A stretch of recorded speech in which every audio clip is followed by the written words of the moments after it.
Hello friends, welcome back to our channel. இந்த வீடியோவில் நம்ம என்ன பார்க்க போகிறோம்னு பார்த்தோம்னா, ஜூலை 20க்கான current affairs. First one, Viksit Bharat Shiksha Adhishthan மசோதா எதை பற்றியது அப்படின்னு பார்த்தோம்னா, நாட்டில் உயர்கல்வியை நிர்வகிக்க தனித்தனியே செயல்படும் யுஜிசி, ஏஐசிடிஇ, தேசிய ஆசிரியர் கல்விக் குழுமம் ஆகியவற்றை கலைத்துவிட்டு இந்திய உயர்கல்வி ஆணையம் அமைக்க வழிவகை செய்கிற மசோதா தான் விக்ஷித் பாரத் சிக்ஷா அதிஷ்டான் அப்படின்ற மசோதா.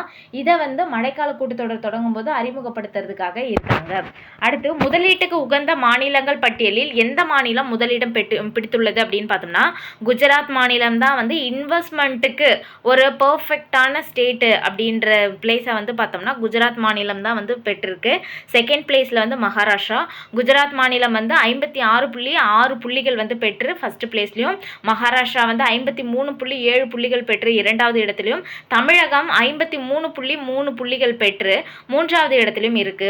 நிதி ஆயோக் முதன்முறையாக வெளியிட்டுள்ள 2026ஆம் ஆண்டிற்கான முதலீட்டுக்கு உகந்த மாநிலங்கள். அப்போ இந்த டேட்டாவை யார் ரிலீஸ் பண்ணியிருக்காங்க அப்படின்னு பார்த்தோம்னா, நிதி ஆயோக் தான் ஃபர்ஸ்ட் டைம் வெளியிட்டிருக்காங்க. ஒரு இன்வெஸ்ட்மெண்ட்டுக்கு இந்தியாவுக்குள்ள என்னென்ன மாதிரியான ஸ்டேட் பர்ஃபெக்டாக இருக்கு அப்படின்றத பற்றி பார்க்கறதுக்காக.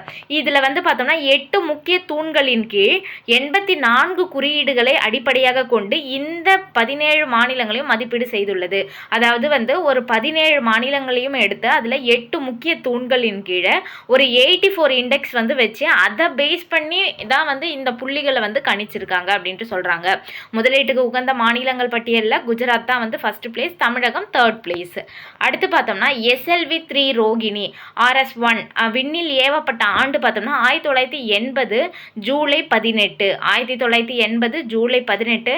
அதன் பிறகு பார்த்தோம்னா இப்போ தான் விண்ணில் முதல்ல விக்ரம் 1 அப்படின்ற ஒரு துணைநிலை ராக்கெட்டை அனுப்பியிருக்கோம். ஜூலை 18, 2026 அனுப்பியிருக்கோம். இதில் விக்ரம் 1ல் பார்த்தோம்னா 3 திடநிலை அடுக்கான விக்ரம் 1ல் கலாம் 1200, கலாம் 250, கலாம் 100 அப்படின்ற 3 கேட்டகரிஸில் அந்த ராக்கெட்டில் பிரித்து வச்சுருக்காங்க.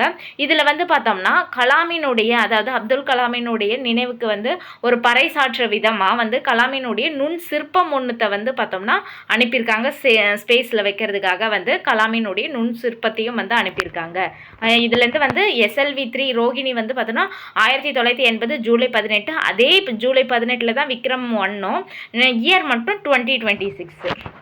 அடுத்து பார்த்தோம்னா, ஜப்பான் ஓபன் பேட்மிண்டன் போட்டியின் மகளிர் பிரிவில் சாம்பியன் பட்டம் வென்று சாதனை படைத்த இந்திய வீராங்கனை யார் அப்படின்னா PV சிந்து. அவங்க தான் ஜப்பான் ஓபன் பேட்மிண்டன் போட்டியினுடைய மகளிர் பிரிவில் சாம்பியன் பட்டம் வென்றிருக்காங்க.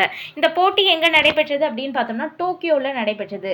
ஜப்பான் ஓபன் பேட்மிண்டன் தொடரின் இறுதிப் போட்டிக்கு முன்னேறிய முதல் இந்திய வீராங்கனை என்ற பெருமையை பெற்றிருக்காங்க. மேலும் ஜப்பான் ஓபன் பேட்மிண்டனில் பட்டம் வெல்லும் முதல் இந்திய வீராங்கனை அப்படின்ற ஒரு பெருமையும் பெற்றிருக்கிறது யாரு அப்படின்னா PV சிந்து அவர்கள் தான். கடந்த 2 வருஷமா எந்த சாம்பியன் பட்டமும் பெறாம இருந்திருந்தாங்க. லாஸ்டா 2024ல நடைபெற்ற சையத் மோடி சர்வதேச பேட்மிண்டன் தொடர்ல தான் சாம்பியன் பட்டம் வென்றிருந்தாங்க. அதை தொடர்ந்து இப்போ 2026ல ஜப்பான் ஓபன் பேட்மிண்டன் போட்டியில பார்த்தோம்னா சாம்பியன் பட்டம் வென்றிருக்கிறாங்க.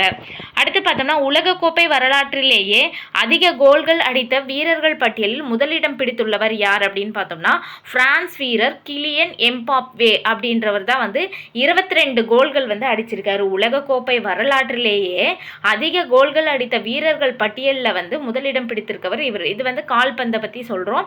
அப்போ பிரான்ஸ் வீரர் கிலியன் எம்பாப்பே அப்படின்றவர் 22 கோல் அடிச்சிருக்காரு. எவ்வளோ ஏஜ் அப்படின்னு பார்த்தோம்னா 27 ஏஜ் தான்.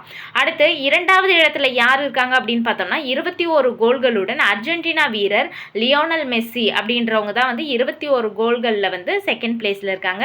இவருக்கு ஏஜ் 39 ஏஜ். ஓகேங்களா? என்னென்ன இன்னைக்கு பார்த்தோம் அப்படின்னு பார்த்தோம்னா, அதிக கோல்கள் அடித்த வீரரில் யார் இருக்காங்க? கிலியன் எம்பாப்பே அப்படின்றவர் இருக்காரு. ஜப்பான் ஓபன் பேட்மிண்டன் போட்டியில் மகளிர் பிரிவில் சாம்பியன் பட்டம் வென்றவங்க யார் அப்படின்னு பார்த்தோம்னா PV சிந்து அவங்க தான் பெற்றிருக்கிறாங்க.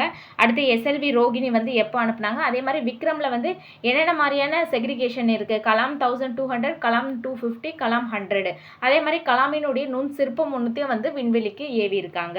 அடுத்து பார்த்தோம்னா, அதாவது அதாவது முதலீட்டுக்கு உகந்த மாநிலங்கள் பட்டியலில் யார் ஃபஸ்ட்டு இருக்காங்க, 3rd பிளேஸில் தான் வந்து தமிழகம் இருக்குது அப்படின்றதையும் பார்த்தோம். அடுத்து விக்ஷித் பாரத் சிக்ஷா அதிஷ்டான் அப்படின்ற மசோதா வந்து எதை பற்றியது அப்படின்றத பற்றி பார்த்தோம். ஓகே ஃப்ரெண்ட்ஸ், இந்த வீடியோ உங்களுக்கு பிடிச்சிருந்தா லைக் பண்ணுங்கள், உங்கள் ஃப்ரெண்ட்ஸ்க்கும் ஷேர் பண்ணுங்கள், மறக்காமல் சப்ஸ்கிரைப் பண்ணுங்கள். நான் போடுற வீடியோஸ்லாம் உங்களுக்கு உடனுக்குடன் வரணும் அப்படின்னா நோட்டிஃபிகேஷனில் பெல் ஐக்கானை கிளிக் பண்ணி ஆல் அப்படின்ற ஆப்ஷனை வந்து சூஸ் பண்ணி வச்சுக்கோங்க. தேங்க்ஸ் ஃபார் வாட்சிங்.